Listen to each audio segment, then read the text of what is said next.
bullies knocked over a girl in a wheelchair. 30 minutes later, a black girl defeated them in front of the whole school. It was a breezy Thursday morning at Jefferson Middle School in Birmingham, Alabama.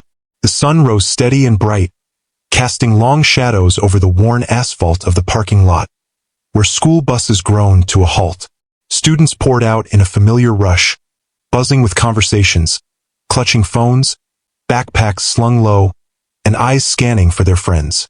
It was the usual organized chaos of the first bell. But for 13-year-old Trinity Hayes, the day didn't start with chatter or confidence. She sat quietly by the flagpole, watching as students moved around her like she was furniture. Trinity was small for her age, soft-spoken, and used to being overlooked, until she wasn't. She was also one of only 3 students at Jefferson who used a wheelchair.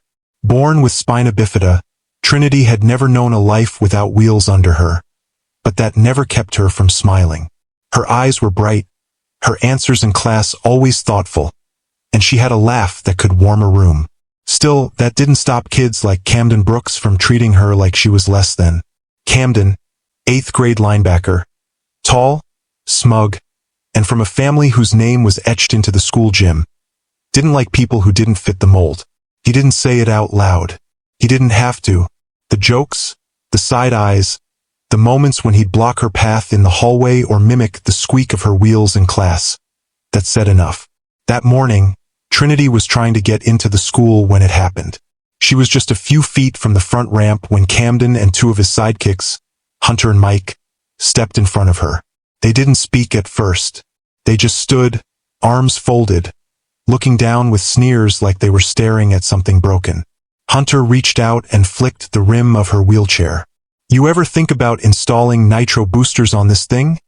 he asked, laughing. Trinity's fingers gripped the wheels. "Come on," Camden said, stepping forward. "Let's clear a path." But instead of stepping aside, he bent down and grabbed the front of her chair. In one motion, he tilted it backward just enough to send her flailing. Trinity's arms shot out, trying to brace herself as the chair teetered and fell. She landed on her side with a thud that seemed to pause the whole front entrance. For a second, the world held its breath. Then came the laughter. A few kids covered their mouths. Others looked away, uncomfortable. But no one moved. Trinity lay still, her backpack half off her shoulder, books scattered. She didn't cry. She didn't yell. She just stared at the sky and whispered something to herself that only she could hear. That was when someone did move. Amiya Cross had just stepped off bus 12. She saw the tail end of it. The fall, the laughter, and Camden's stupid grin as he high-fived Mike. Her fists clenched, and before she even realized it, she was pushing through the crowd. Amiya wasn't loud.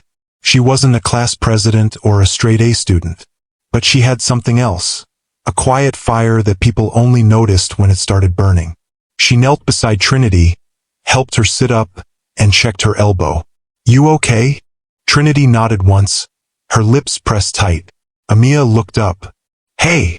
Her voice cracked through the silence like thunder. "You think that's funny?" Camden turned. "Mind your business." Amiya stood slowly, straightening to her full height. Not tall, but enough. "It is my business." The crowd started to shift now, students gathering like moths to a flame. Camden smirked. "What? You going to lecture me? What? Are you her babysitter?" Amiya didn't answer. She stepped forward, reached down, and helped Trinity back into her chair.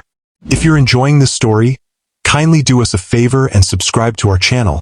It is free and won't cost anything, but it means the world to us. We are just a small channel trying to grow. And do not forget to comment where you're watching from. Thank you, and back to our video. The hallway monitor on duty finally jogged over. Late as always. Asking what had happened, but no one said a word. The boys melted into the crowd, and the scene ended not with resolution, but with tension thick as smoke. But the story wasn't over.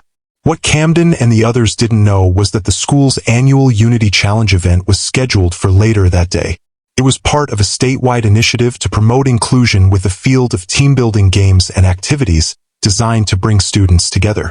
Everyone would be watching, students, teachers, even parents. That's when Amiya got an idea. During homeroom, she walked up to Miss Carter and said, "I want to compete this afternoon. I want Camden on my team." Miss Carter blinked. "You sure about that?" Amiya nodded. "Positive." By noon, the heat had risen, and the field behind the school buzzed with excitement. Teachers set up cones, relay stations, and obstacle courses. The Unity Challenge kicked off with loud music and school spirit. Names were drawn for teams, but Amiya had arranged hers carefully, enlisting help from Coach Ramirez to pull strings. Camden, Hunter, and Mike stood in matching red shirts, arms crossed, already bored. Then they saw who their team leader was. Amiya stepped out, cool and collected, clipboard in hand. She looked straight at Camden. "Today's challenge is about cooperation," she said. "But let's make it interesting. Final event, obstacle relay. Winner gets to choose someone for the principal's leadership lunch next week. Losers clean the cafeteria for a week." Camden's eyes narrowed. "Deal," he said. 30 minutes later, the obstacle relay began. Each team had to complete a course that included sprinting, climbing, balance beams, and one twist. The final leg was a wheelchair push with the student in the chair holding a baton. Camden scoffed when he saw it. "Seriously?" Amiya smiled. "You're pushing her." He blinked. "What?" She nodded toward the side of the field. Trinity, wearing a navy blue t-shirt, bruised elbow bandaged, expression calm but unreadable. Trinity rolled herself to the final station. Camden gritted his teeth. "She can't. She's the final runner." Amiya cut in. "Rules say one teammate has to ride, the other has to push. Let's go." The crowd stirred. Teachers leaned in. Coach Ramirez blew the whistle. The relay took off. Camden, fueled by something between ego and confusion, ran his leg like his pride depended on it. He tagged Amiya, who tagged Mike, and finally they reached the wheelchair station. Camden jogged up, panting, eyes darting. Trinity waited. He grabbed the handles, muttering under his breath, and began to push. But the course wasn't smooth. There were cones, bumps, uneven turf. At one point, Trinity calmly leaned left. "Slow down. You're tipping the chair." Camden adjusted. The crowd watched in near silence. Then came the final stretch. Amiya and the others cheered. "Let's go, Trinity." She lifted the baton and held it high as they crossed the finish line. They won. For a split second, silence blanketed the field. Then came the applause. First from the teachers, then the students. It wasn't raucous or forced. It was genuine. Even some of Camden's own teammates stared at Trinity with new eyes. She didn't smile, didn't wave. She just sat there, her chest rising and falling, gripping the baton like a torch, her eyes forward and clear. Camden stood behind her, hands on the wheelchair grips, too stunned to say anything. For the first time since that morning, he wasn't smirking. He was quiet, humbled, and maybe even ashamed. But Amiya wasn't done. "What about you? If you truly felt their story, drop a 1 in the comments below to show your support." Later that afternoon, back in the hallway where the fall had happened, Amiya called a meeting with Miss Carter and Principal Gaines. She wasn't trying to get Camden suspended. That would be easy and pointless. What she wanted was harder. She wanted change. "People saw what happened," she said, standing in the office. "They saw a girl get knocked over and nobody did anything. Nobody spoke up. That's what needs fixing." Principal Gaines, a stocky graying man who had worked at Jefferson for nearly 2 decades, leaned forward, listening carefully. "What do you propose, Ms. Cross?" Amiya exhaled slowly. "Give us 10 minutes at tomorrow's assembly. Let Trinity and I speak. Let us show them what it means to stand for someone else." The next morning, the school filed into the gym for the monthly character counts assembly. It was the usual routine. Announcements, student of the month, a speech from a teacher. Most kids barely listened. But then, Principal Gaines took the mic and cleared his throat. "Before we wrap up, 2 students have something they'd like to share." A murmur ran through the bleachers. Amiya and Trinity rolled out onto the court together. A hush fell. Trinity parked her chair near the center. Amiya stood beside her, the microphone in hand. Most of you saw what happened yesterday. Amiya began, her voice steady. Some of you laughed, some looked away, and some of you just didn't care. But here's the thing. Trinity didn't fall because she's in a wheelchair. She fell because someone thought it was okay to make her feel small. The room was dead quiet. Even the teachers looked tense, uncertain of where this was going. We talk a lot about inclusion here, she continued. We hang posters about kindness, but that doesn't mean much if we can't speak up when it counts. She glanced at Trinity, who took the mic next. My name is Trinity Hayes, she said softly, but the mic carried her words across the bleachers. I've been in a chair my whole life, and most days I don't think about it. But yesterday, I was reminded of what some people still see when they look at me. Weakness, a target, something to laugh at. Her voice cracked just slightly, but she kept going. But here's what they didn't see. They didn't see the miles I've pushed through physical therapy. They didn't see my mom, who works 2 jobs to pay for my braces and repairs. They didn't see the nights I spent learning how to get up by myself after a fall. She paused, her gaze sweeping the bleachers. What they saw was a girl in a chair. But what I want you to see now is a girl who got back up. The silence that followed wasn't awkward. It was thick with emotion. A few kids shifted in their seats. 1 or 2 clapped quietly. Then more joined in until nearly the whole gym was applauding. Not out of pity, but respect. After the assembly, Camden found himself walking alone through the hallway. He'd never been ignored at this school. Not once. But now eyes followed him with something new. Not fear, not admiration, just recognition. Like the mask had fallen. He didn't see Amiya until he turned the corner near the library. She was sitting with Trinity, the 2 of them laughing softly over a book. For a moment he considered walking the other way, but instead he walked up slowly. He started, scratching the back of his neck. I didn't mean for things to go that far. I was just messing around. I didn't think she'd. Amiya didn't blink. You didn't think. That's the only part of that sentence that matters. Camden opened his mouth, then closed it. He turned to Trinity. I'm sorry. For real. I was being a jerk. Trinity looked up at him, her face unreadable.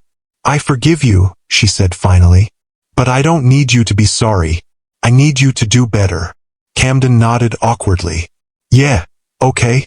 He turned to leave, then paused. If you ever want help fixing that wheel, I'm pretty good with tools. Trinity gave a small shrug. We'll see. By the end of the week, something had shifted at Jefferson. It wasn't magic. It wasn't overnight. But the hallway felt different.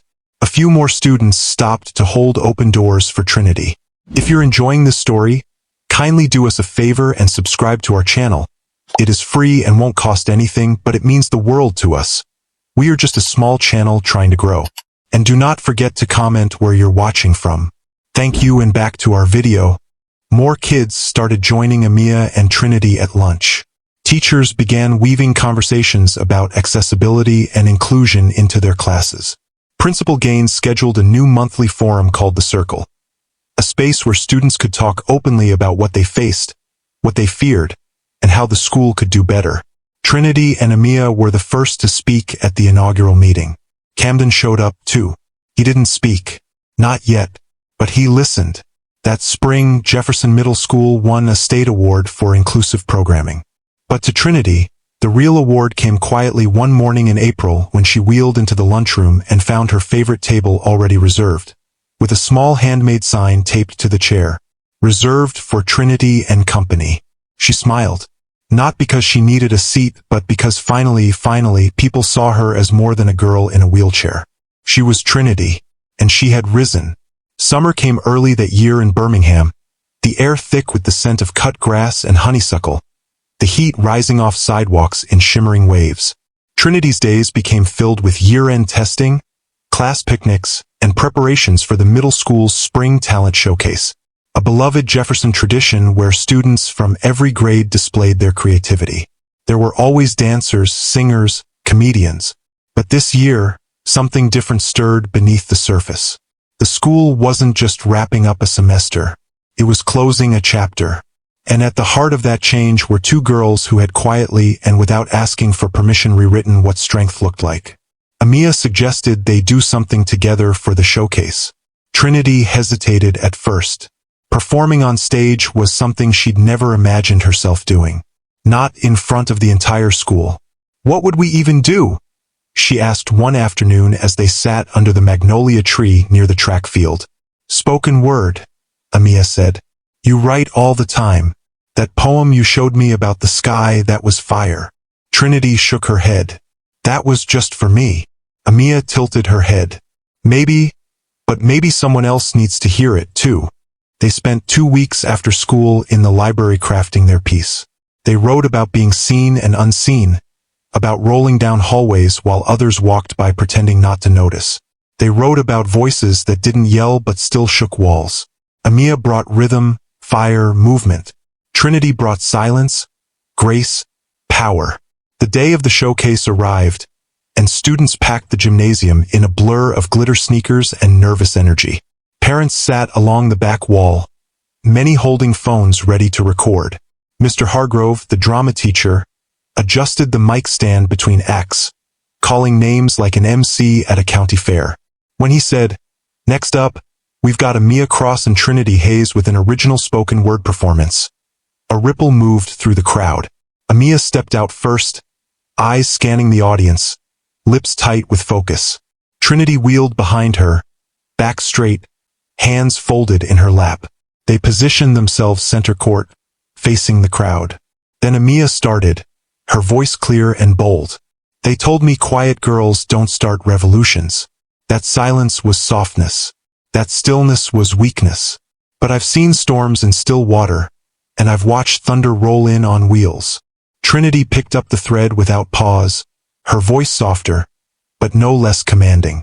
I've been invisible and unavoidable. I've been a punchline and a question mark. But now I am the period at the end of your assumptions. Their words laced back and forth, a call and response. A duet not of melody, but of truth. The gym was silent, the kind of silence that felt earned. Not forced, not a cough, not a phone buzz. Just the echo of two girls taking up space fully, unapologetically. When it ended, there was no instant eruption, just a beat, a breath, then thunderous applause. Trinity's mother stood near the back, hands over her mouth, eyes brimming with pride. Even Principal Gaines wiped the corner of his eye with his sleeve. Camden, sitting with his younger brother near the bleachers, didn't clap right away. He just watched as Trinity wheeled off stage with Amiya beside her. Both of them laughing, relaxed, whole. He turned to his brother, a sixth grader with the same square jaw and stubborn streak. You see that Mauer sword? Mass's boy nodded. That was cool. Camden gave a slight nod. Yeah, it was. The last week of school passed in a blur. Locker cleanouts, final grades, yearbooks filled with signatures and inside jokes. Camden approached Trinity again in the library on the last day. I heard you're going to Washington High next year, he said, hands in his pockets. She glanced up from her book. Yeah, special ed program's better there. He nodded. You're going to crush it. She didn't say thank you, just smiled. That was enough. Amiya would stay at Jefferson for 8th grade. And though they wouldn't see each other every day, the bond between them was set in stone. They made a pact. Check in every Sunday. Keep writing. Keep pushing. And never let silence settle where truth belonged. Over the summer, Trinity and her mother took a road trip to Selma, walking, rolling the same Edmund Pettus Bridge where others before them had marched. Her mother told her stories of her grandfather, who had been part of the movement in '65, and how courage wasn't always loud. Sometimes it was a quiet girl in a wheelchair showing up day after day, refusing to shrink. Meanwhile, back in Birmingham, Principal Gaines invited Amiya to co-lead the first Student Diversity Council for the next school year. He said the school needed students with vision, with voice, and more importantly, with follow-through. Amiya accepted. She had plans already, new equity initiatives, peer mentorships, making sure no one else slipped through the cracks the way Trinity almost had. When fall came, both schools felt different. At Washington High, Trinity quickly found herself welcomed into a poetry club where students used words like armor. She shared her spoken word piece at the first open mic. A junior with dyed green hair cried and hugged her after. "I needed that," the girl whispered. At Jefferson, Amiya led weekly student meetings in room 204. The group grew from 5 to 15 in a month. They hosted dialogue circles, conflict resolution workshops, and in the hallway above the lockers, the school put up a new mural designed by Amiya, painted by art students. It showed two girls, one standing, one seated, both facing forward, eyes bold, unflinching.